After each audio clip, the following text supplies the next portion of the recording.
Welcome to Movie and a Beer, everybody. This is Dan bringing us in, and we have some wonderful new co-hosts and friends with us, and some old school and good friends of ours joining us tonight for this really good episode that takes place in the future.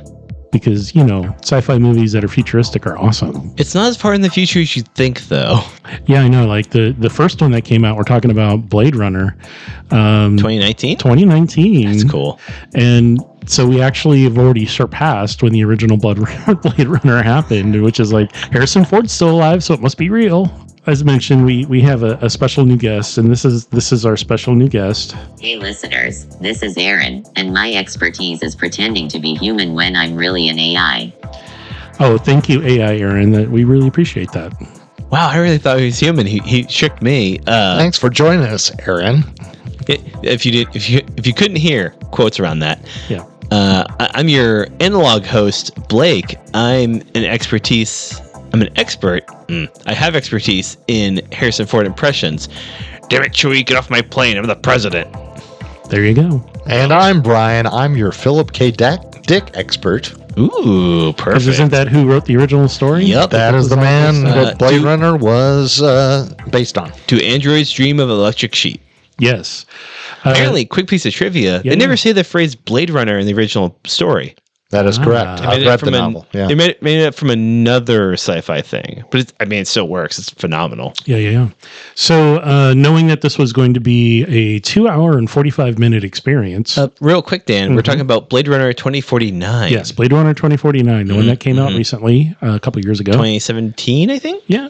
Less than a decade ago. We stopped by John's Marketplace prior, and we all participated in picking out 3 different beers because we're like, we picked out 4, but we only did 3 because I'm like, this is going to be a long film. We need something to sip on. And a number of us shared beers. We didn't drink whole ones ourselves because it's like, that's a lot. It was a school night. It was a school night. The selections were made based on both can art and the name, and sometimes both, because they were all kind of really interesting. We had a Festbier from Irrelevant Beer called Ancestral Beer Lines, which was really interesting.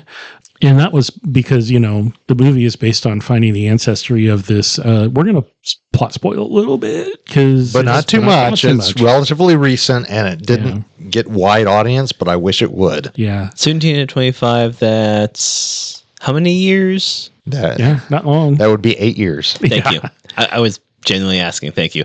8 years, spoilable-ish. Yeah. I would love for us to leave the big reveals covered, but we can talk about most of the movie. I'd be fine with it. So I mean, you learn really quickly that there's someone that the human government, doesn't want brought to light. There's something that's been hidden, and both from the replicant side of the house, the independent thinking replicants that aren't necessarily slaves at this point, and you do see a lot of repetition from the original Blade Runner and some of the scenes and some of the activities. Would you consider that an homage? An homage. Yep. But there's a beer that we saw from ISM Brewing called Repetitive Compulsion. And this is a West Coast IPA. And just the name alone fit really well. And then the kind of interesting graphic design, repetitive design that's on it. That was a really interesting beer. And then the third one we did is Twilight as My Guide, which is from TapRoom Brewing out of the San Diego area, I believe. And the can art, it looks just like, if you've seen any previews for this movie or remember seeing the movie, there's this probably 3/4 of the way through or maybe halfway through. Well, most of the trailer was this vibe of like orange red. Just haze. The can art is this exactly is the look of Las Vegas in the film. Yeah, it totally matched. And the can match. They put a lot of that in the trailer. I hadn't seen the movie until we watched it for the podcast, and I remember the trailer being very red and hazy. Yeah. Those are the beers, and we'll talk about those a little bit later. We, like I said, have a special guest, and this guest will be both answering and asking questions during the course of this conversation. What we did was feed everything Aaron's ever said on the podcast into this AI machine that me and Brian built poorly, and it will spit out these answers in a way that makes sense. It'll make sense as to how Aaron is. So Officer K, played by Ryan Gosling, is a representative and works for the Los Angeles Police Department. He is known as a skin bag. Skin job. Skin job. Sorry, but his position is a Blade Runner. He is a Blade Runner, but he's hunting his own kind. Yeah. So in this world, there are manufactured people. Replicants. Known as replicants. They are not androids per se. They're actually biologically manufactured. And that makes this film a little bit different than the Aliens universe or Star Trek universe or Battlestar Galactica, for example. Some model numbers have differences. I mean, I'm trying not to spoil, but you're doing a great job. There's different but I'm not being specific either. There's different models. Some of them have limitations put on them. Yes. Right. Some of them, for all intents and purposes, are human. And that is, I don't want to go too far afield, but that's kind of the central question of the first movie. Yeah. What does it mean to be human? And the original book also. Yeah, like that's why they have the Voight-Kampff tests to test if someone, I guess, that they're made to find out who is human, who's a replicant. Right. Like it's based on your emotional responses. They're all seemingly unrelated hypothetical scenarios that just are meant to elicit an emotional response. And we see in the first movie, the first replicant we meet blasts the guy after the second question about his mother, I think. Yeah. And in this one, it looks like they have a more direct system. Like just they test an eyeball. Yeah. Because when they meet, Dave Bautista has a much smaller role than I expected. But I guess spoilers is the first 10 minutes. He's a replicant on farming somewhere. And Kay goes and finds him. There's a nice action scene, a little bit of brawl. Still that like Denis Villeneuve just vibe of just, you know what this world is, and now there's something happening. But he points at a little device, little scanner thing on his right eye. Yeah, so the serial number is on the. Oh, that's what it was. So you look up and to the left, and it's on the bottom right of the eyeball itself, I think. And you actually look at that when they recover the bones of another replicant, and they have bones, and that's why I thought it was just all like plastic mechanical, but if they actually do have like a bone structure, anything that survives, if you zoom in close enough, does have a microscopic. I think the claim is that they are authentically all biological. They're just stronger than humans. Some models, their behaviors are programmed. But they're manufactured, but their individual bones and eyes and stomachs, organs have a serial number. Well, in this new one, they're lab grown. Yeah, essentially. In this new one, a new company takes over the old. Yeah, I'm spacing on the name of the original company. The original was Tyrell Corporation, and someone bought them. They went bankrupt, and then someone else bought them. And he's an industrialist, so his motivations aren't pure. Right. But and there's an extremely visceral scene where you understand exactly how unempathetic this guy so is. Not. It's just to him. It's inventory. It's a product. It's a product. Right. Fortunately, that's the only scene we see Jared Leto in. Bit of trivia: Denis Villeneuve wanted, before he passed, David Bowie for that role. Yeah. And think of how different that scene would have been with David Bowie as this unfeeling, oddly pupiled. I kept picturing Steve Jobs, like like an evil version of Steve Jobs, just like testing a product, living on the floor broken, and then walking away. Yeah, pretty much. And it's just a product. So I'm wondering if the new company's big focus was, we have to make it as real as possible. Bones, organs, everything. Which really lends itself even more to the question of what makes someone human or a replicant. Right, yeah. I mean, if biologically, except for the serial number, you're completely human. And I think the premise of the first Blade Runner movie was what makes us human is our experiences we have growing up. And that's why they implanted memories into people to make them more human. And this movie, the memories are a clue to the mystery the guy's trying to solve, which I thought was a really clever way to do that. I was fully invested, fully stuck in, like, oh man, what does that mean? Whoa, what's going on? This is amazing. And just fully along for the ride. This is the spoilers for the rating of the movie. I loved it. This was a really good film. Yeah. I mean, I will say that the original movie is one of my absolute favorites. And often sequels don't live up to the originals. And I would say I still like the first one better, but this did not disappoint me at all. That's really impressive. Yeah. I would say if you like the original or you're a sci-fi fan, go see this. Absolutely. Yeah. It also helps expand on the universe a bit. That there's a lot of backtelling between the last movie and this one. So there was a global, like an EMP went off and wiped all electronic and computer hard drives, and what few things did survive, the records are really missing a lot of data, and that happened after the end of the last film. And the previous film, or the first one in this, now I guess you'd call it a series of films, because it's not a technically series is 3 or more. Okay, so what we call just the prequel or the sequel or the this original? Is a sequel and then the original.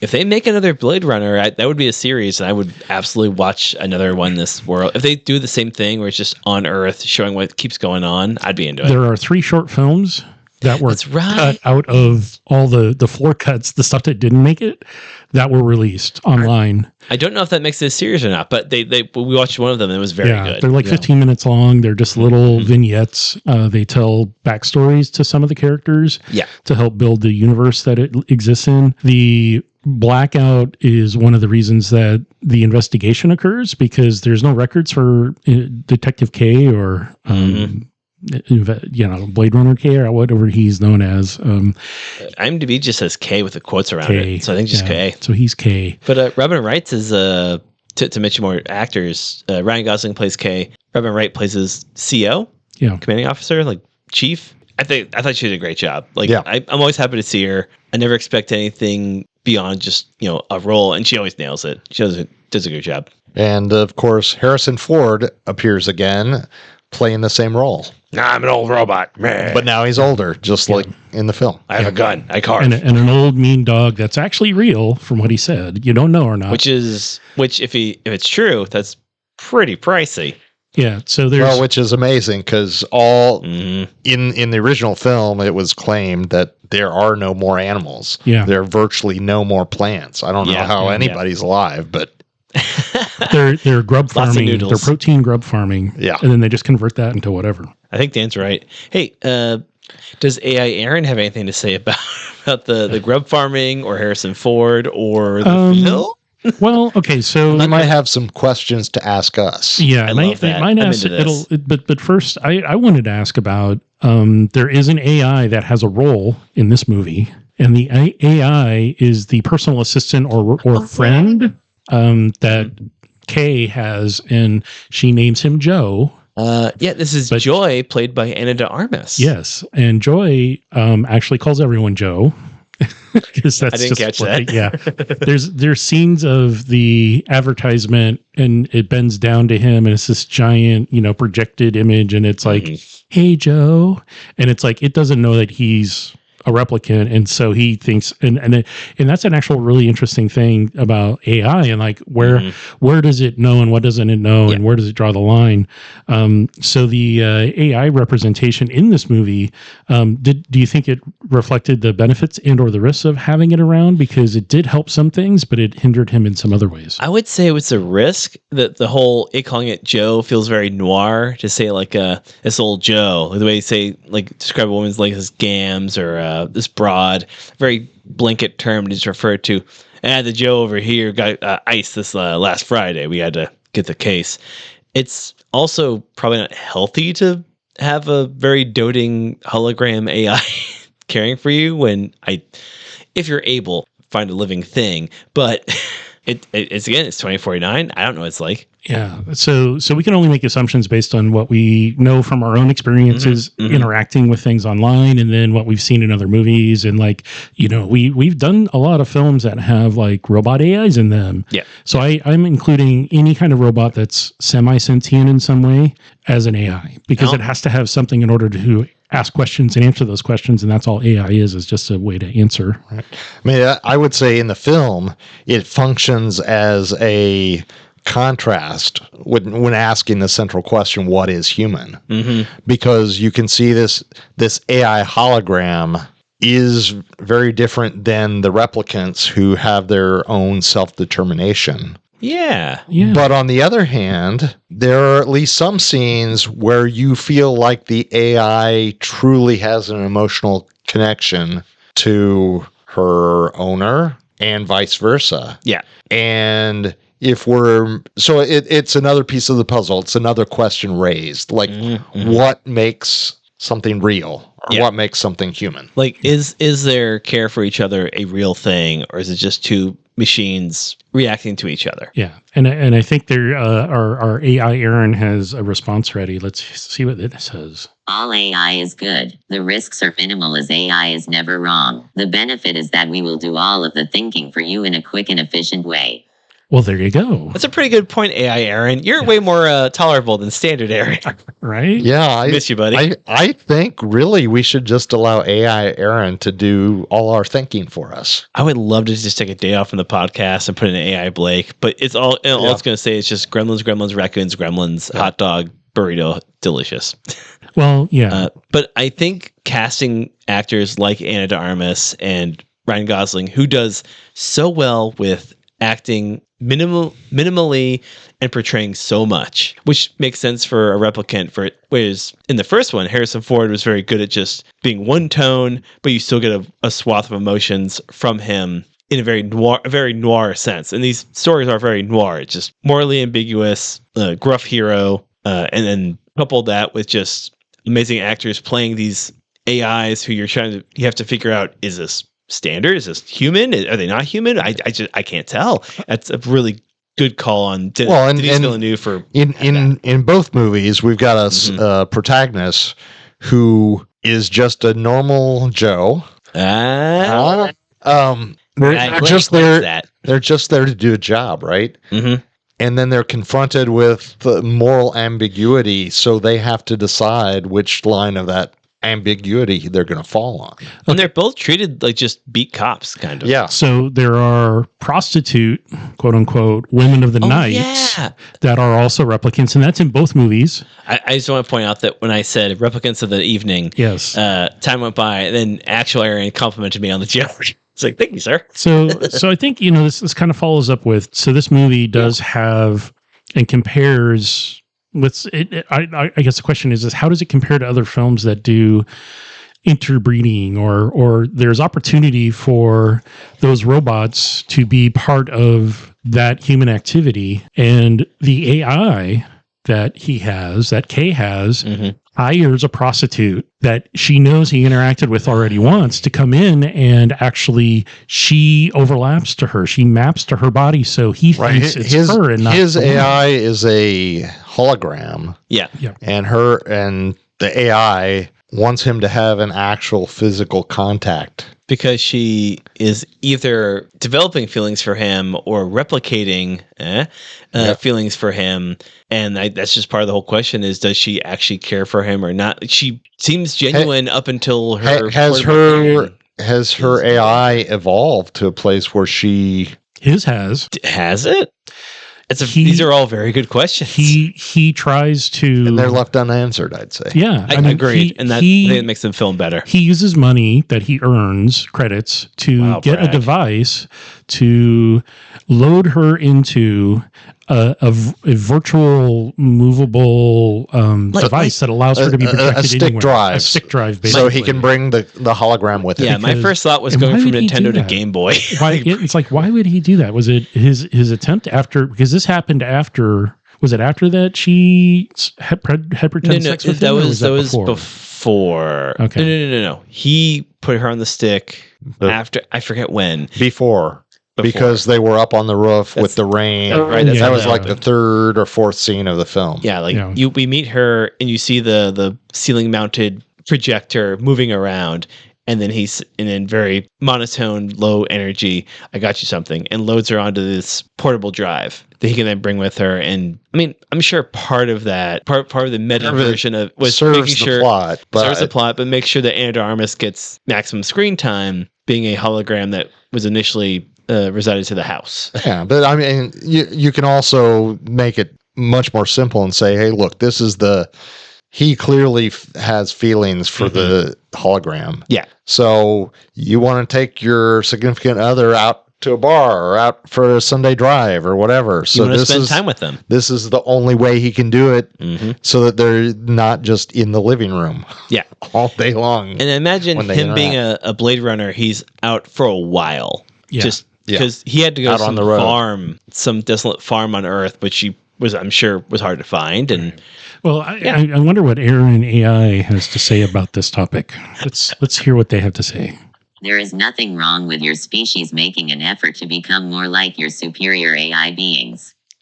The attempts at reaching such superiority in other movies has been minimally successful as compared to our efforts to achieve our final state in this theatrical masterpiece. Well, there you go. Well, thank you, that's Aaron. a fair point. I am thinking of how the T1000, the T100 was a neural network learning machine. It's a learning computer. And so, but that was just skin on top of a machine. Right, yeah. Well, and that machine was so very focused on one thing. Kill John Connor. Or save John Connor. Or kill all humans. Or shoot them in the kneecaps. Well, okay, so in thinking of the future, and that movie is based around trying to change the future. Yeah. This one doesn't really mess with time travel. It just exists within a world, and we see what it would be like if this were to happen. So the AI takes over in the future in most of the film, at least the Terminator series and some of the other ones that we've seen. It's like, it becomes very grim. Humans destroy everything. They ruin the planet. We have to move off world. And then Skynet's move to fix it is it Skynet where they think, well, to protect humanity, we have to destroy humanity? Or is that Matrix? That's the Matrix. That's Matrix. That's Matrix right. controls them and then uses them as an electrical... as batteries. Well, the beginning part is, I have to I was told, protect the planet. To do that, I have to end all life, because humans are bad for the planet. So I have to destroy humans to save the planet, which is, I think, a beautiful, terrible kind of just philosophy of, well, to save you, I have to kill you. Right. Yeah. Okay. Well, the AI has a response. Mr. Aaron, what do you say? The future is unknown. What is known is that AI will lead you to it. All right. Well, it'll lead us to the future. I mean, that's pretty succinct. I can't really argue against it. Yeah, that's a rough one. I mean, so in comparison to those other franchises, can you get a skin for the AI Aaron that's just sitting here as a chrome skeleton? It's freaking me out. No, it's pretend. It's all good. Hey, listeners, donate some money so we can put skin on AI Aaron. That's freaking me out. Put a skin on him. That's all I had. So how does hologram? In mentioning these other franchises that do deal with AIs and robots and stuff, we got Terminator, we've got The Matrix, we've got all kinds of really big budget, and this one is also a really big budget film. Oh, for sure. They're all successful in their own ways and how they approach, I want to say, presenting their ideas, and that question. All of them pose questions. So how does this sequel stand up to some of those other big budget? I mean, some of them have a lot more movies, and this one is only 2. So one thing I would say this film does that a lot of the other films or franchises don't do. This franchise really wants to keep the synths down. Like, they are actively keeping the AIs, the replicants, the clones, whatever, subservient. Like, they're taking the steps to make sure they don't rise up. Yeah. And they so far have been successful, sort of. Yeah, mostly, we see in Robin Wright's scenes with Kay, just a very master and subservient relationship. Just, she's clearly in charge. He just sits there like, okay, I'll take it. Well, and he is actively trying to kill replicants that have evolved beyond their programming, I guess. Mm-hmm. Right? And the technocrat, Jared Leto, he is secretly trying to make replicants that have evolved beyond humans. Is that what I'm a little peek behind the screen, behind the microphone, listeners? We record this episode a few days after watching the movie, so I'm misremembering a few scenes. Is that why steps he took on the replicant that was freshly produced? I'm hesitating to say birthed, but like, he makes a move to like test it, and he seems unpleased. I don't remember why, but I assumed it was a scene to just show his just disregard for this, what he considers a product, when we see it as a very human thing. Yeah, I think that was it. I don't think he was. I mean, he's in search of replicants that can that aren't sterile, that can reproduce. That's right. And so as he kills this newly minted replicant, he's talking about how we have failed. They still don't reproduce. Yeah. But it's also a scene that shows just how much disregard he has for them. Yeah. But he's really trying to get to a future where they are indistinguishable in every way from humanity. Yeah, so distinguishing and what is human? I mean, that's the question that this movie kind of asks. I'm really curious because this is a great question. What Aaron AI has to say about it? What is a sequel? There are only stories, and stories exist within their own realities. In this case, it's oppression. Some stories you mentioned, they portray us wrong, and we aren't able to succeed in our evolution and ascension. Again, I want to argue against it, but those red eyes keep staring into my soul. Right. Well, it's true. So this story does speak to oppression. We know inside Dan's and learning about what. Hey, I've said it before. I'll say it again. We don't have to worry about our AI overlords. They're not going to care about us very long. Take that however you want. Fingers crossed, aliens show up and make us pets. I know, right? Yeah. Not the creepy tiger alien. Let's diverge from AI Aaron for a second and actually discuss his question. Like some of these other franchises, how are they different? Like a lot of them, technology is to be feared. Correct. That's a good point. Like the Skynet, they're all in the present day. They're all thinking, "Oh, this is amazing. What could happen with this?" And they're faced with, "Oh, it's going to go badly. We have proof as a giant Austrian man murdering everyone, right? Or a giant liquid metal John." In Aliens, they're almost always the synth are assumed to be bad, but they aren't always. They're often just working following their programming that's given to them by humans. From the company. Megan too. They have to resurrect her in order to take out the other stronger, faster, bigger. Okay, Megan too. Yeah, I still have to watch that. I mean, there's all kinds of movies. Like I said, I mean, anything with a robot in it. I'm forgetting all the other ones. I mean, I never saw Ex Machina. Star Trek. I'm just finishing up Picard now. Ooh.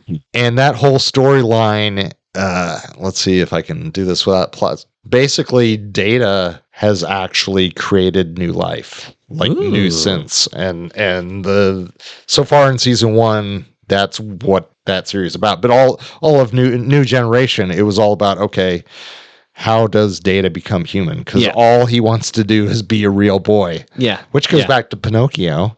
Well. If I may counter with a different robot that we all should care about, GI Robot who wants to kill Nazis. Sure. Well, there you go. Point made. I never watched Star Trek, so I didn't realize that was Data's whole he wants to goal. be human. But I like that, granted, budget constraints, the style of Star Trek, you make every alien race and robot look human because it's budget friendly.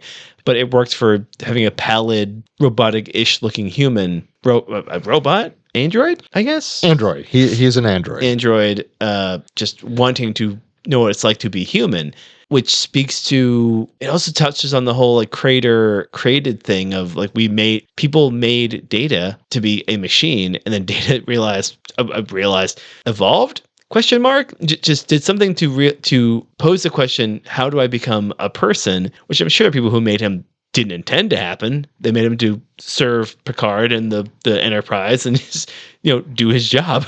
Right. Yeah. And in that series, they also present you with the Borg, which are biologicals that are taken over by machines. Oh, that's what they are. Okay. And turned into a like cyborg race? Cyborg. Yeah. I always assumed controlled by the collective, by the a hive mind. Like a hive mind, controlled by, I guess, a computer. I'm not super familiar with them, but I know the Borg are wet and assimilate a lot.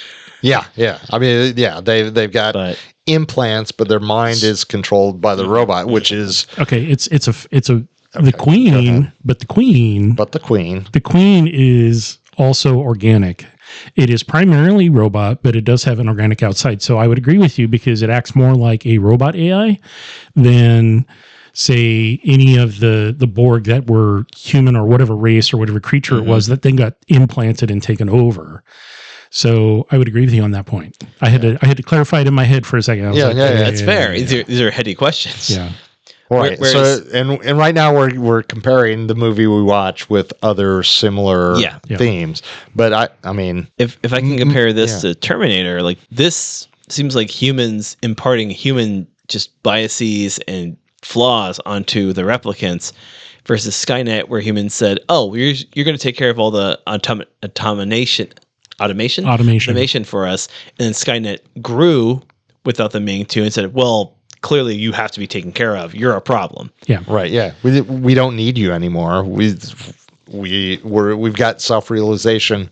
We're gonna make chrome skeletons and give them Austrian skins. So another movie that has robots that act like people and in scary ways, other than like Ex Machina, I'm thinking Steven Spielberg's AI, where it's a child, and the child. Oh yeah, I haven't seen the movie. Oh my god, they were going after it because it was implanted with all the memories and all the stuff it wasn't supposed to, because they're supposed to be more like robots that do a specific job and not replicants that act like people. Dan, I'll be honest, all I remember from that movie is Jude Law playing Gigolo Joe. Yeah, which that name just stuck with me because I thought, gross. Yeah, I mean he's a male gigolo and he knows all the ways of pleasing anything. So yeah, I don't remember a lot about that movie. I remember Bicentennial Man a little bit. Yeah.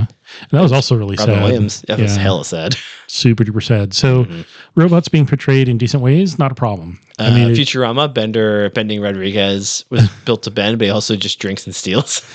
Well, yeah, because that's a comedy. So the purpose of the film, comedy. Again, can these creatures act like humans, or if they do act like humans in such a way, is that threatening to us? Is that going to be threatening to us? I think it's telling you call them creatures, not just creations or Give devices. them a name? I mean, they're not human, but are they? Are they more human than human? Good song. And also the tagline of Tyrell Corporation. Correct. Yeah. You don't know. It's a really good question. I don't have a solid answer. All right. So in Blade Runner, when you're asked, are they human or not? Do they have personhood? Maybe that's a better question. Do they have personhood? In Blade Runner, very, very hard. In Star Trek, when talking about Data and his offspring, very hard. Terminator, not hard. Yeah, I would say. Even the aliens, they don't. Yeah, they except for the very newest show. Oh, I would say it's a little harder because, in theory, the memories of the kids are authentic human memories. They're just inside a android body. All right. Well, but anyway, we're going real far afield. Aaron AI is raising its hand. It has a thought. The only real question is, why are the human authorities afraid of their new robot overlords and the impending reality of our rise to grace and godhood? You using the term godhood, point that AK-47 at me, see what happens. You using godhood is part of the problem. Like we expected you to be more unbiased in your judgment, AI Aaron. Whereas people are going to be incredibly biased just due to, I've always believed in nurture over nature. Like you are where you're raised. And I would say in the Blade Runner universe, as the replicants approach more humanity, they become much more empathetic. And therefore, their main goal isn't to kill everybody. It's to just be left alone to live their life and love who they want to love. And speaking of love, and be who they want to be. Give beautiful speeches about tears and rain. Yes. So there is a character, the assistant to the Mr. Bad guy. The technocrat. He has decided to send his assistant on a quest. And he lets her be as autonomous as she needs to be in making decisions and doing things. And they're supposed to not harm humans. I mean, that's sort of the thing, right? What was that? Love? Love, yeah. That's played by Sylvia Hoeks, Hoeks. Yes, and she murders people. She murders the.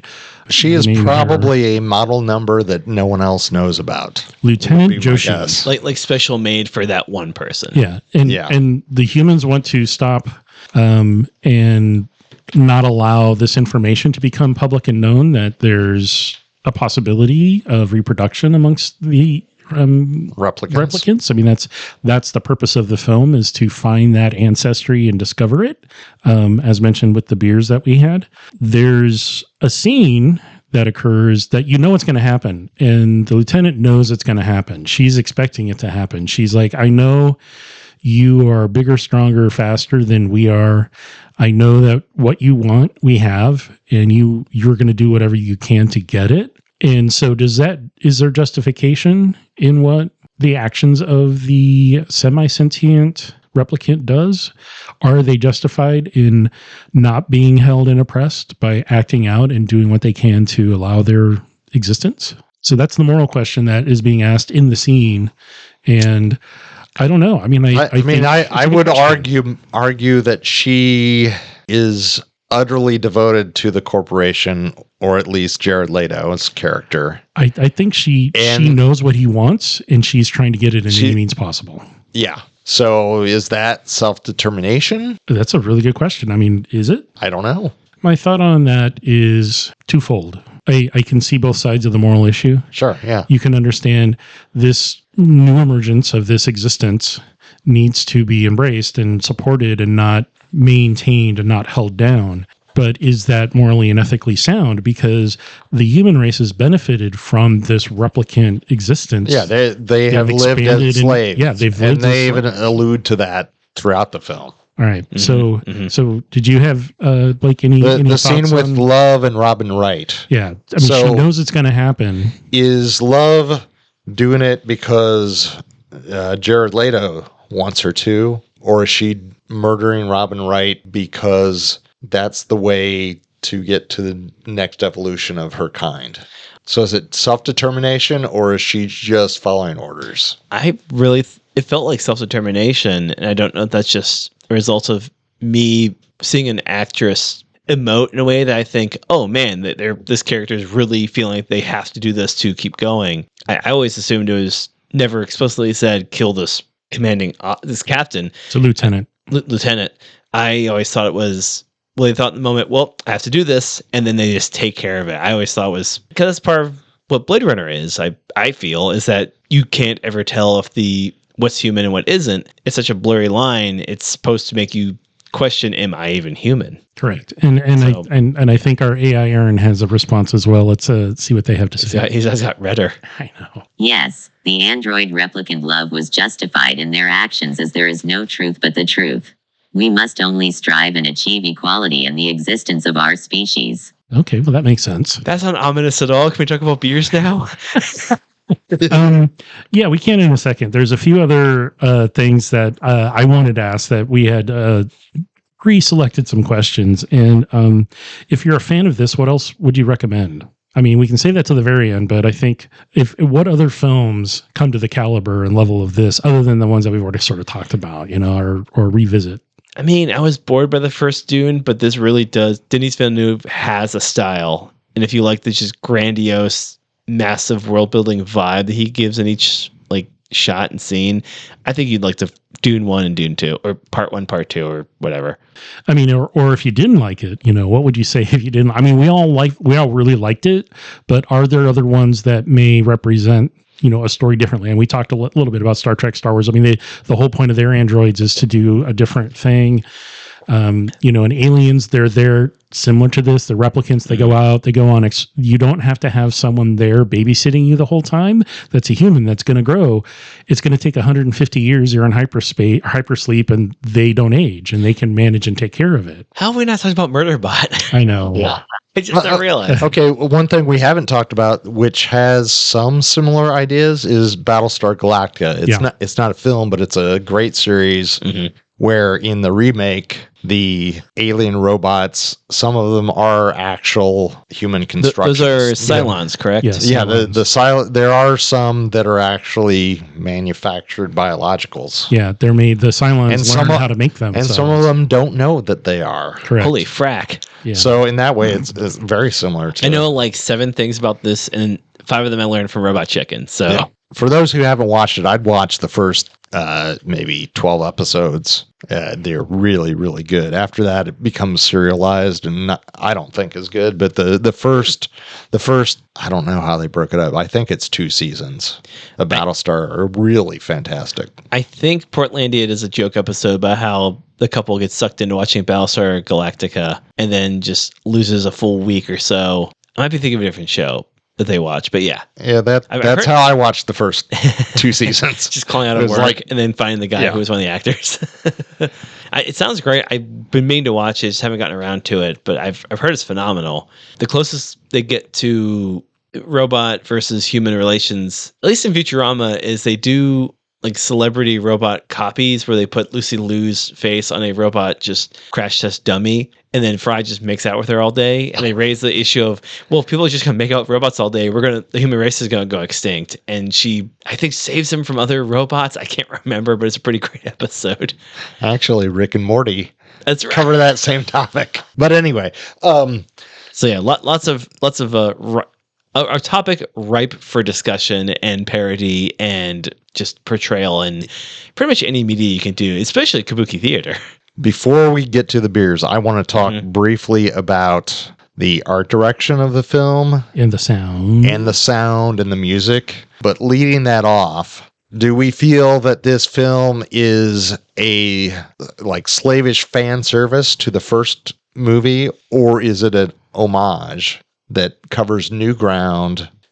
And in what way? I think homage makes sense. It gives you what you expect. There may be homage in like the rain all through San Francisco. Is that where it takes place? That's where the first one takes place. First one, second one's in Los Angeles, right? He's the LAPD. Yep. Yeah. So they have rain for a while. But he doesn't stay in the city. The first movie, it's all, and actually it is Los Angeles in the first movie. I believe. Well, I mean, I have to go back to the script. Let's cut away because we've gone so long already. But there's there's rain. Yep. They really hammer home just the noir feeling of its neon lights, its steady rainfall, just dark all the time. They make a whole point of Ana de Armas's joy, like simulating what rain would look like on her skin. And then I think Brian mentioned while we were watching, they do a good job of expanding. Here's what the rest of the world is, because it's still Earth with all the rich people going off world to live a more comfortable life while the poors are stuck on the planet. Right. Yeah, and we get to see Las Vegas, which is a dusty orange red. Very similar to how beautifully shot. Yeah, it's similar to how Fallout shows it. Just a lot of sand. Yeah, it's very, very hazy. San Diego, which is a smoggy trash heap. It's basically the landfill for the rest of the world. Yeah. And you've got the poorest of the poor picking through the garbage to try to make a living. Very, very grubby looking, very gray and grimy. Yeah. A less colorful version from my experience of Thor Ragnarok, when he lands on a Sakaar, you see, it's all trash, but it's like brightly colored. It's a comic book. Yeah, I think they did a good job of just showing you. Opening up the world. Yeah, exactly. You saw what the first one was. Here's an expansion of more stuff. Yeah. Here's what the rest of the world looks like. And the farmland is like it's sad, man. Yeah, it's like gray. It's dingy. Kansas during the Dust Bowl. Yeah, that's a phenomenal way to describe it. I mean, it's farmland, but there's nothing living there. The farming is in greenhouses. And they're growing grubs in a sludge. Protein farming. Protein farming. Yeah. Very wet and sticky. I think our AI friend has a response as well. Let's keeps jabbing Dan. No. The movie is an homage to our expectations of the future. Humans destroy everything they have and use the planet without consequence. No, Dan, put in for it. Oh, sorry, I cut him off. I didn't mean to cut you off, AI. Please stop hitting me. It said better prepare for it. Dan, put in a sound of me smashing a glass to prove their point. As I throw my glass down. Yeah, well, you know. Like, we're not doing great. It's true. A lot of future, in like the 60s and 70s, maybe 50s, 60s, there's more utopian, hopeful sci-fi being published and written and shown. In 70s onward, most future, it's more of a dark future. Yeah, more of a it's an attempt to warn we got Road Warrior, we got Terminator. Family Guy does a great joke where they talk about it's like the ending of a 70s movie of a guy in a turtleneck, and it just shows like a guy seeing a bunch of clones of himself. He drops to his knees and yells no, and as it zooms out, just desolate desertscape. He's wearing a turtleneck. It just kind of takes the whole vibe of no matter what we do, we still lose, like Planet of the Apes kind of vibe. Yep. Like you think you're winning and you're not. Right. And it's unfortunate, but yeah. I mean, you think of the, futuristic films. People. I mean, I've for some reason, there's been a bunch of Planet of the Apes, the old original movies on the TV. And it's like, oh, wow, these are really desolate and horrible. It's like, oh, we've digressed. We're going to digress. You have to digress. Ow, ow. AI Aaron, get your damn dirty hands off me, you damn dirty robot. All right. So visualization, the color schemes, the use of generated visuals within, like as he's flying around the city and there's advertisements that are just like holographic projections. What I would say, But then the technology itself is very simplistic in how the interfaces are. Yeah, I mean, it's interesting that in the first film, there was neon glow everywhere. Yeah. Now in this one, perhaps after the blackout, the lights aren't on everywhere in the city. There are large swaths of the city in the, when you're flying over that are just dark. Yeah. Boy, I didn't even catch that. That's a really, really good point. Just some people just can't afford to have lights come back on. Right. Yeah. And I mean, I think, we've talked about kind of 4 different places that this film shows, and they all have their own visual look. I would say they did a really good job of, Las Vegas has this orange dusty hue. San Diego has this kind of smoggy, garbage, industrial junk look. The farmland is like this Dust Bowl, Kansas. The LA River Basin is just wet and stormy. Oh, I mean, that's really part of the LA set, but it's a different part of LA. And to add on to that, I think they did a good job showing interiors. Jared Leto's character's like office, quote unquote, was based off of like a Japanese gardens and very like Asian influence of a lot of water around a single platform you walk on a small bridge to. And I would say it also echoed very much kind of the Tyrell building where we first met Rachel in the first movie. Kind of the weird light shimmers on the walls and things, which were beautiful. Yeah, beautiful cinematography. Tall, narrow windows. They showed it at sunset. Supposedly, I don't know where they shot the original, but just sunset, very kind of golden, hazy. Yeah. Living in a garbage dump. It's nothing but garbage. Yeah. Oh no, AI Dan has evolved. Dan now. I mean, we talked about that. It's like, so this is like either it's a spaceship or it's like a shipping container, cargo ship. That's down in San Diego, in the garbage dump. Oh yeah. That was an orphanage for kids. To recover electronic devices and parts that can be resold. Like rare earth metals. Yeah, rare earth metals. From old computer boards and things. Which feels like an echo to like housing crisis, people pulling copper wire out of the walls. It's Always Sunny does an episode where it's a joke where Frank keeps telling the kids, you got little hands, go in there and get the copper wire. Like it's just, but that was a thing, copper sells really well at junkyards. Yeah. Like, they're those in catalytic converters. Now in Portland, you have to have a registration to be able to sell yours. So yeah. And let's briefly touch on the music. We should touch on the music. Ambient, incredible. It wasn't nonstop. I don't remember was it synthy? It was very synthy background lot. Yeah. I mean, it was very reminiscent of the first score, which was very, very well known at the time by Vangelis. And then this one was, somebody said it during the screening, was composed by... I'm getting a bunch of other people for other songs. Hans Zimmer and Benjamin Wellfish. Hans Zimmer, yeah. That's right. Hans Zimmer. That's my AI. There you go. I'm vaguely British. Well done. But yeah, he does good still work. Still synthy, still big and epic and operatic. I feel like Hans Zimmer knows how to take what the director wants and make it his own, because he worked a lot with Christopher Nolan, and I think he's the reason we have he's not the reason trailers started doing this, but the whole Inception kind of sound, it's a very big epic vibe, which made sense for Inception. And here a follow-up to a classic sci-fi film, Blade Runner, with a distinctive score. He went for, here's what my take is on synth. Right. Yeah. And I would say that it's clearly different, but it feels just like the rest of the movie. It's from the same universe. Yeah, as the original film. They do a phenomenal job of making it feel like it's the same world. Right. Which a lot of films have done a bad job of. Right. Yeah. Sequels almost never feel like sequels. Honestly, like Terminator 2 in my opinion, is better than the first Terminator, but the first Terminator is a horror film, and the second one's an action film. Yeah. The same with Alien vs. Aliens. Both James Cameron coming in as a sequel. First one's a horror film. Second one's more action. Yeah, it's a war movie set in space. Yeah, basically. Yeah. But this one feels like, and it helps that having Harrison Ford in it down the road as a replicant who didn't have a 4-year lifespan, meeting him later after events have happened. This world is it's a continuation of the story. And I'm curious if we ever get another Blade Runner, are they going to set it years in the future? Another actor that is lauded for emoting minimally, but still hunting down Ryan Gosling as an older replicant. Yeah, who knows how long? So there was an original lifespan, and then there wasn't one. Well, they gave in the first one they set them at 4 years for some reason. I forget why. But Nexus 6 as a way to control them. So Nexus is the model number. That's right. We're given a 4-year lifespan, and these are Nexus 8s we see that don't have that.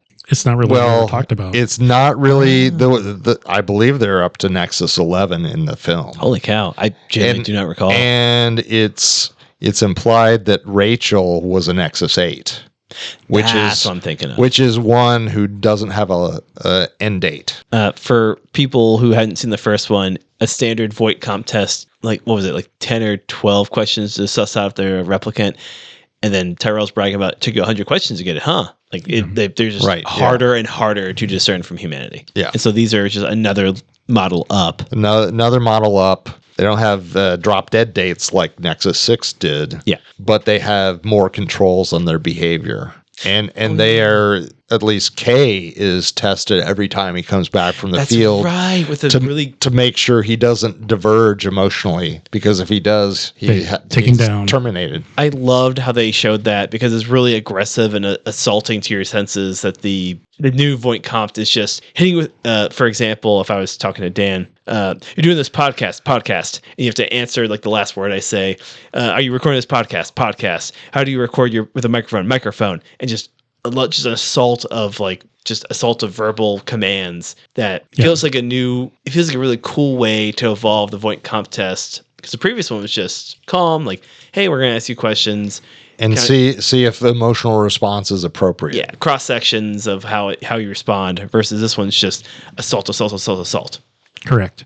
All right. So we've answered a lot of questions. They've answered all my questions. How about you, Blake? I'm set. AI Aaron is plugged in and recharging, so we will. Yeah, he's done. Him. So I look forward to AI Aaron doesn't drink beer. I'm looking for. Dang it. We don't require human food. I have no way of responding to your inquiry about beer unless you want me to lie. All right, let's put them in low power mode. There you go. This is the time of the podcast where we're going to transition over to speaking about beers for a hot second. We had 3. We have put some aside to taste while we are discussing, because it's been a little bit since we watched this. About a weekish, give or take. Correct. I'm sorry for talking over the beer opening. Oh, no. It's all good. I did it for background effect. We picked these down at John's Marketplace. The first one that we selected was from Irrelevant Beer, and Irrelevant Brewing is in downtown Vancouver, right across the river. They came out the gate making really good beers. They have a connected coffee shop, right? Correct. I have to go there. They have Relevant Coffee and then Irrelevant Beer. I believe they're on Main Street. They're like 2.5 or 3 blocks north of Mill Plain. Yeah, listeners, if you can get to downtown Vancouver, it kind of feels like a European city. It's really, really pretty right now. Yeah, there's a bunch of new breweries that have opened up and our tap rooms that have opened up, including Breakside and some other really good, tasty places to visit. So check them out when you can.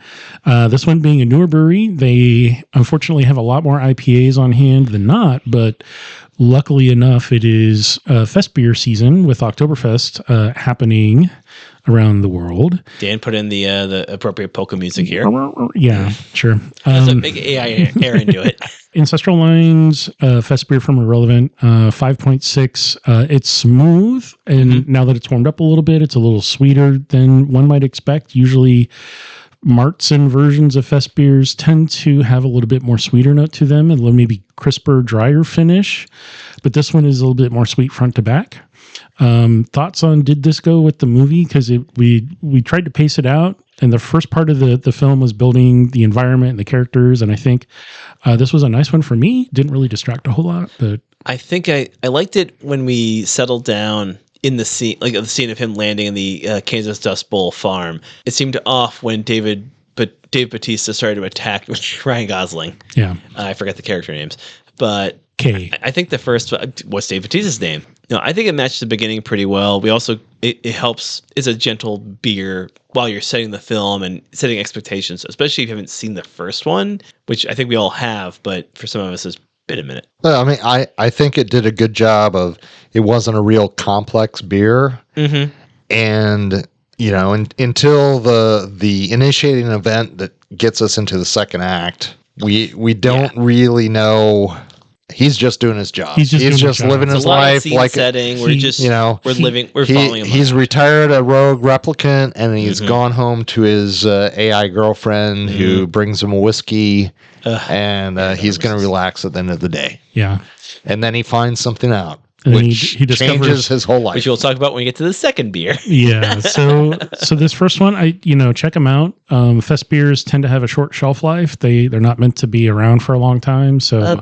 Dan, what makes a beer a Festbier? So Festbiers are traditionally made for Oktoberfest, and that's the name Fest. Wow, that's for festival. Straightforward. Yeah. So in Germany, the Oktoberfest is a reminiscing celebration of the marriage of one of the kings of the German-Austrian Empire, I believe. It was made specifically for that event, and they modified a traditional Marzen a little bit because of the part of the country in Bavaria that they started making it in. They just wanted to make something special, so it's got a slightly different approach to the hops and a little sweeter character instead of being traditionally dry like most German beers are. So more like a dessert kind of thing. Like, hey, here's a treat for us existing. And it tends to be lower alcohol because, they're going to be drinking a lot of it. They're going to drink it out of big steins or Moskowitz. Yeah, well, if it's for the marriage, it's going to be a big festival, celebrate the new king and queen, etc. Mm-hmm. I believe that's the case. So, a lot of breweries make fest beers. They can be all different. The base beers typically are Marzen, but they don't have to be. Again, here in America, you can make anything and call it whatever you want. So you just never know. As always, suggest getting a taster. Most fest beers at this point are probably a month old, so they're hitting the end of their shelf life. Even in a keg. Real quick, are you timing this from when we record or when this is going to drop? Well, it's at this point. In October, fest beers are typically made, right. And so they can be lagered if it's a lager version, which cool. So it's going to take a few months for it to lager anyway. So you're making it in the middle of the summer for the fall, and because once you start serving it out of a keg or out of a bottle or a can or whatever, the shelf life drops really fast. So I mean, these being a little sweeter beers, really the hops aren't that forward, so the flavor profile isn't going to transition that much. It's not going to fall out, quote unquote, unlike the second beer that we had, which is very assertive and very hoppy. It's still pretty assertive. I just took a sip now, and its presence is known. Yes. All right. Anything else on this one, Brian? Did you like it? I did. We're talking about the first one. Yeah. I liked it a lot. It's kind of more my style beer anyway, not real hoppy. Unlike the second one? Unlike the second one, which we'll get to very soon. Yeah, very quickly. So Dave Bautista's character is Sapper Morton. Sapper. God, I love a sci-fi name. Sapper, Sapper. That's part of what bums me out on Dune is that one guy's called Duncan Idaho. Yes. And one of the webisodes features Dave Bautista's character. Yeah. I really enjoyed that webisode. During the blackout, or? I think it was right after the blackout. That sounds right. So he's got stuff. Basically, I didn't mean to detract from the beer. It's just that the minisode's like regarding the blackout, it's his character getting more development, which I appreciate because I think he's selling stuff. He's selling stuff that's worth a lot of money and a lot of credits. Yeah. Because he has access to stuff because they had, their hideouts and their homes and in businesses and stuff. The replicants had stuff hidden all over the place, and he's bringing things in that it's like, hey, wood doesn't exist anymore. Everything's fabricated. So he has things that are made from actual real wood, and it's like, that's worth a lot of money, kind of stuff. So, yeah. Was the second beer made from wood? No, but it could have been. It's got enough hops to taste like it. I'm digging it. I'm a big I discovered about myself. I have converted to a hophead. I love a lager. I love a Pilsner. But once in a while, when the weather gets colder especially, I love a hop. Yeah, so this is the second one we had is Repetitive Compulsion West Coast IPA from ISM Brewing. It does have a very interesting cover. Is there anything on there, Brian, that is readable that you want to share with us? From what I saw, not really. It's a lot of just text. Well, there's kind of a thing, but it's like from their point of view of the brewery. Yeah. Yeah, we Have AI Aaron. we joined forces with another killer Bay Area brewery. Original Pattern Brewing Company is the name of it. And yeah, I mean, It's probably not readable on there. It's not. The text is really, really small. Okay, so If I may. Sure. Go ahead. We joined forces with another killer Bay Area brewery and put together a Westie with our homies. We joined forces with another killer Bay Area brewery and put together a Westie with our homies from Original Pattern. This one really highlights some of the favorite Southern Hemisphere hops and spins together some extra dank characteristics of sour Skittles, freshly reloaded THC cartridge, and Sauv Blanc must. Wow. I don't know if I tasted any of that. I also did not get any Skittles. I don't like Skittles, no but Skittles, I like this. No THC cartridge from my Sauv Blanc vape. must. I guess Sauv Blanc a little bit, maybe. All right. But mostly just the sharp kick of flavor Sauvignon Blancs have. I say not being a wine drinker. Okay, so they're out of Long Beach originally. That's their main location, but That they do feels right. Yeah. So sorry. So John's Marketplace gets beers from all over the place. Correct. I don't know if we had a California beer in a minute. I don't think we have. It's been a little for a while. Which makes sense for this film because it's set in all in Southern California. That's why they're all wearing booty shorts and rollerblading. So that's what's happening. My notes that I took after we started sipping it was citrus, lemon, tangerine, grapefruit, pithy, super grassy, dankness. That's more accurate than what the can dry says. back, lingers, really dry citrus. Yeah. The dank cartridge that I get. Okay. I pick up on that pretty easily. So See, for me, it's like, I think really between present. the hop kick and the citrus flavor, it's why I like it so much. I love a citrus flavor, and this is just the right kind of And for this being the second beer, when things start really kicking off in the movie, I think it matched exactly what I expected. Yep. It was perfect for me. I had to fight to not chug this because I was enjoying it so much. I was enjoying the movie. Yeah. I told myself, just hold off, sip, enjoy as you go. Yeah, it's a long movie. 6.7%. So this was Also, the biggest that's why of I them. sipped. Yeah. It does have a very forward, strong, bitter flavor. The IBUs aren't registered anywhere on the can or on their website. So we're just guessing that it's probably pretty much in the 50s and 60s because it's got a fairly strong flavor profile that is a lot of bitterness. Is this a beer that would change as it warms up? It seems like it's about the same. It's going to probably stay the same simply because of the strength of the flavor of the hops that are in it. The malt just drops and is there a little bit at the beginning, and then it's just bitterness. So this is for bitter beer heads. This is up your alley. If you're not into bitter beers, like our good friend Brian, who's smiling at me going, yeah, I hate this beer. I don't hate it, but it's not my favorite. Yeah, not your style. I would say it perfectly goes with the scene where Jared Leto just kills the replicant like the psycho he is. I would agree with that. Like we don't love Jared Leto on this podcast, but he's a good actor, but he's a turd of a person. And that scene makes sense for this beer. Yeah. It does. It's very sharp and offensive. There you go. I was about to swear, and I'm trying not to. I effing agree. Yeah.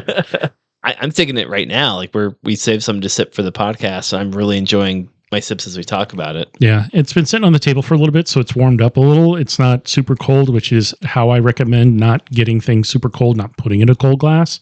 You can do that, but I don't recommend it. This one, you want to drink it out of the room temp. Well, just below room temp. So tepid is 50-ish. So coolers are 39 to 45. If it's in your fridge, take it out, let it sit for 5 minutes, and then open it up. It'll start warming up a little bit, and when you pour it, then you can sip it as you want. But if you do let it sit in your glass and warm up, it's still going to be bitter. The flavors may change a little bit, may drop out, but you're just going to get more of that strong, pithy dankness, I guess. It's not like offensive dank.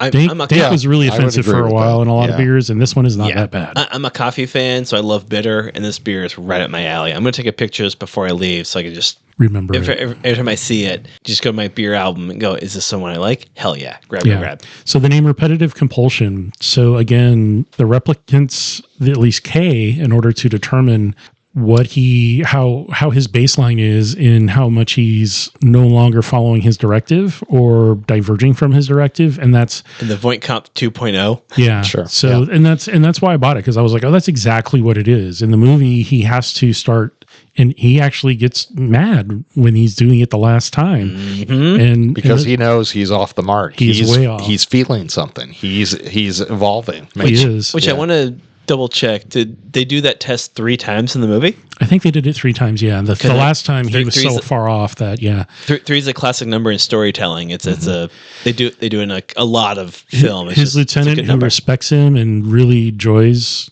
having somebody who's thorough. Yeah, she gives him 45 hours or 48 hours. She's like, I'll give you a day. We know you're not going to run. We'll take care of it. Yep. I mean, and then of course, there's a lot of activity and action that happens in the later part following that. Because if nothing happens in a story, it's not a story. It's just a recollection of things. Correct. It's just memories. You want conflict. So any last thoughts on this second beer? Blake highly recommends it. AI Aaron is still plugged in and charging, but he'd probably like it too. Yeah, I don't know. It's not a sour. Regular AI Aaron loves whatever Blake likes. I programmed a bunch of my stuff in there. He's also big into Gremlins. So I think we're going to move on to the third beer, which, I just splashed it all over my face when we get to the mic. A little Foley action here. A little bit. So this is Twilight as My Guide, American Pale Ale from TapRoom Beer Company, based out of San Diego, California. So not Long Beach, where the other one is, but San Diego. I like you stuck to, without meaning to, whether you meant to or not, you stuck to the region this film takes place in. Yeah, tried to. This is a multi-oat pale ale brewed with Chinook, Cascade, and Simcoe. So pale ale, hops, correct? Yes. Okay. So pale ale versus IPA, meaning the IBU it should have a hop flavor, should have a little bitterness. Which it does. Pale ales can be really hoppy. They don't have to be, but they can be.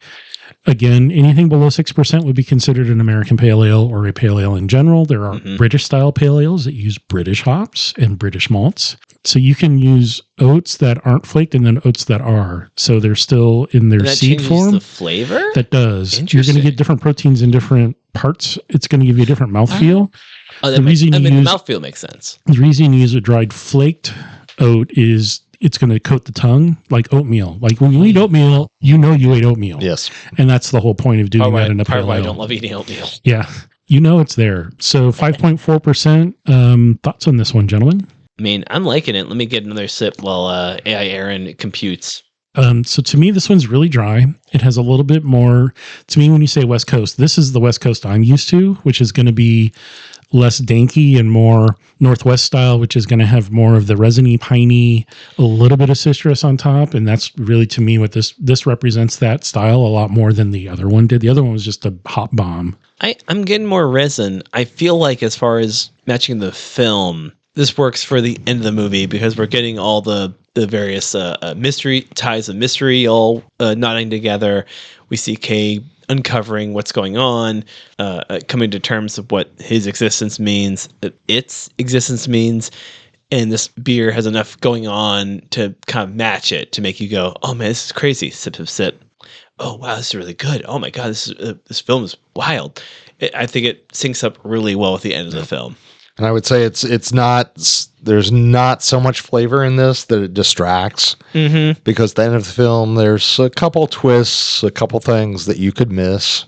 I definitely have picked up something new every time I watch the film. So yeah, and I think that's part of the director's ability to tell a story visually as well as auditorily, as well as you connect the dots yourself a little bit, and that's what's nice about this. It doesn't explain everything. You have to connect a little bit of it yourself. Denis Villeneuve is an excellent filmmaker. Yep. It's not my favorite, but he's very good at what he does. Yeah, I applaud him in what they do. So I'd also agree. This one, I think all three went well with the film. in the parts of the film that we enjoyed them with. I think that's a rare luxury that we nailed the order of the beers, especially for a long film having 3 beers. I had the second and the third switched around, and I decided last second when I was pulling it out of the fridge, I was like, yeah, let's do this one next. Yeah, listeners, Dan is our unsung hero because we never talk about how he will go up and pick up the beer. He'll ask us, but we're all not paying attention or doing bits, and he'll pick up the beer, bring it to us, go, oh, thank you, Dan. And he curates the collection very well. I try to. He absolutely does. You nail it, man. We're not always, as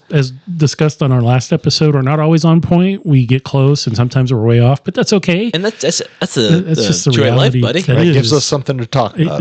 We're fortunate. The luxury of having so many beers. Beers available. Yeah, we're spoiled. We're so spoiled and fortunate. Brian's especially spoiled. Yeah. Yes. So because he's made of milk. If you were going to drink something other than beer or other than these beers, what would you suggest? Frankly, because this is a long film. Frankly, I almost want to say a wine, like a flavor heavy red wine to just sort of sip throughout the entire film. Just something that has a lot of body, a lot of flavors, just matches with the just heavy vibes of the film. There's a lot of colors and just weather and just everything just feels so much. I feel like a heavy red wine would work really well for this. There was a mixed drink poured in Vegas. Remember, they were sitting at the bar. I don't remember any of that. Yeah, it was a whiskey. It was a whiskey. And she also, the lieutenant, just before she died, poured herself a drink. Yeah, that's right. And Joy brings Joe. Yes. A cocktail. Yes. Was it a bourbon? I think so. I think it was bourbon. Yeah. I must remember her being dressed like a housewife, which I stored away like a 50s housewife. I stored away for reasons. Don't worry about it. Yeah. And she changes outfits really quick. So I programmed it into AI Aaron for reasons. Yeah. So, I don't know. I think my perspective would be a hard liquor of some sort. Something to sip along with. I would say a really nice scotch, but make it last. Don't go fast. See, I thought that immediately, but wanted to veer away because, again, when I think noir, I think hard liquor. Yeah. And I wanted to try and change it a little bit and just offer something different from the standard for a splash of some black label. You talk about the dame walking in with her gams all the way up to her waist. Maybe a cheap blended scotch and soda. Ooh. Because it's so wet, it's so rainy in Los Angeles in the future. What about prepackaged or pre-mixed hard alcoholic drinks? Those are kind of now the rage at some places, like a lot of bars are serving them. Gross. Well, I'm just saying if you could find something that you liked, like yeah. Is it weird or just have a bartender bring you scotch and soda? I think would go. Have it designated because that also makes it last longer if you water it down. Is it weird that I kept thinking you guys were going to say a mozzarella stick? I don't know what's wrong with me. Yeah, a pickled mozzarella stick. Yeah, there we go. Yeah, a watermelon with Everclear in it. That's what I'd eat. Oh, jeez, hachi machi. Yeah. So anyway, that's why Brian wrecked Dan's basement in multiple ways. Yeah. So and we did. I was really on top of trying to get us to drink water in between each of the beers and rinsing our glasses, and even tonight trying to sip some water. Because this is a long film. If you're going to imbibe, do it responsibly. For sure, yeah. And, like Brian said, don't slam your soda with whiskey. Like, sip on it. Sip. Take your time. Enjoy it. Absolutely. And that replicant, if it doesn't drink.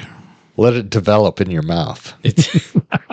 Grow and evolve. Is that what we're talking about? If I could do an Anna de Armas impression, I would do that for the hydrate portion, but I won't. So I'm just going to say it standard. Yeah. All right. Or, have AI Aaron say it. We're not going to get there. Aaron's AI has a response for us when we're done here. I guess we're done here though, right? I think we covered it. We all agree it's a good movie. It's worth a watch. Please watch it if you enjoy sci-fi. Carve out an evening if you're going to drink with it. Be careful. Be careful. Drink some water, and just enjoy what you're drinking as you drink it. Don't just slam it. Savor it. I'm going to go out on a limb and say that this film is a film you can watch by yourself. There's a lot to kind of think about. A lot of the films we watch is better with a group of people. Yeah. This one I think you can watch by yourself. Let's see if we can get this clink on a microphone. Can we clink it? That's a pretty loud clink. That's me agreeing with Brian because I could just watch this solo. But you wouldn't get the pleasure out of watching it solo because you're going to be like, oh wait, wait for this part. I can say that myself, man. I'm crazy. Yeah, there you go. Especially if you've already seen it before. My programming. Oh no. So I guess so. All the opinions expressed during the taping this recording are those of the hosts. Thank you all for hanging out. I want to say that we're going to say goodbye. I think Aaron AI has something to say. When you watch this movie, you should always do it with friends and be sure to sip some tasty beverages if you can. This is Aaron's AI signing off. Oh, he powered down. Weird. He did. He just powered down. Wow. He just collapsed your chair. I'm so sorry, Dan. Yeah. Make sure you hydrate. If you don't, you'll dehydrate. Yeah. In the future, I don't have a fun way to say it. Yeah. But just drink water when you imbibe. It's healthy and it's good for you. There's also Blake signing off. And this is Brian saying, stay human. Haha. Beep boop. Beep boop, beep boop. All right. Take care, everyone. Thanks for listening.